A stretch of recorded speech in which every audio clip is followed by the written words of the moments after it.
6%. That's nothing to me. Anyway, so we go back to the center. We get there, and I'm sitting there visiting with the young boarder from that had tracked this. And it was, by this time, it was about 4:30. And I said to him, son, what are you going to do now?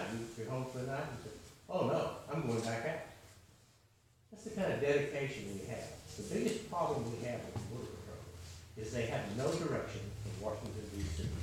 As I've talked to people tonight, most of the problems that have concerned everybody is the lack of direction from the federal government. I filed a bill that sent them a bill for all the money that we've spent along the border.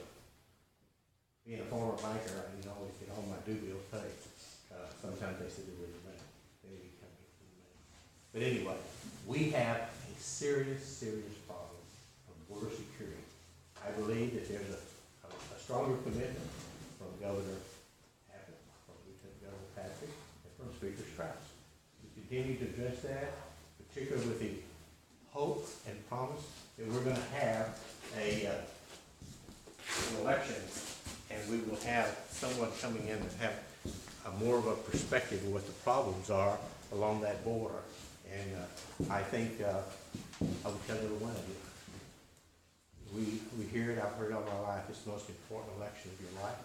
Folks, it really is. This is about the culture of America.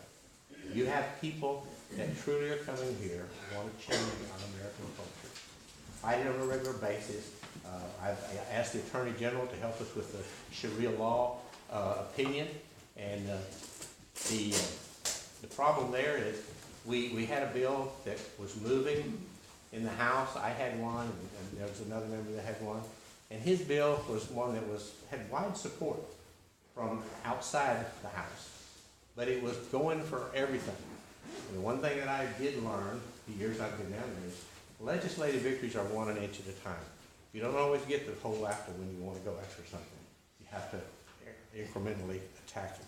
That's what my bill did, and I'm very disappointed that mine didn't get running. But that one did, and that was the one that, of course, I supported it because I thought, hey, you know, miracles happen. We might be able to get something done. It didn't happen, so I didn't want to come back and talk to you and say we've done nothing. That's why I asked the Attorney General. You give me an Attorney General's opinion that tells me whether or not judges have the authority to be able to make decisions on these people that are demanding Sharia law. I'm hoping that we're going to get that opinion at some point. The traffic problems, of course, there's no question. It's a fast growing. I know this. A lot of people don't like toll roads. They're very much opposed to it. Has anybody used that loop that goes around Tyler? Yes. Yeah. It's wonderful. Yep. I know I get asked on a regular basis, well, how much does it cost? That's because there's so much traffic on it. But anyway, people ask me about that all the time. So what does it cost? I said, you know what? I guess I don't know. I'm in a bigger hurry to get where I need to be in South Tyler than to worry about that. The good news is we did attack that during this session.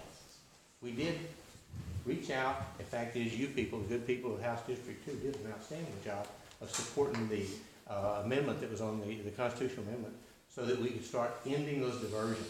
So that money that's collected for gasoline tax can go back toward the payment of, guess what? Roads. And it's exciting to me. We've also designated some additional funds for that. So that's one of the challenges that we face. Had we not used that toll road, we still would be taking us hours, 45 minutes to where you're going to get around Tyler. They could do it immediately with the toll road. Yeah. I just talked to our district director the other day, and I really can't remember the number. It seemed like it was in the 70 million number of money that's been allocated to our district. And Senator, you may know that number. It seemed like 73 million when I was told. And that's one of those issues that I believe that we're going to be able to, because here again, you all voted, people of Texas voted on that amendment to allow us to have additional funding into the transportation. The other thing is we did pass 11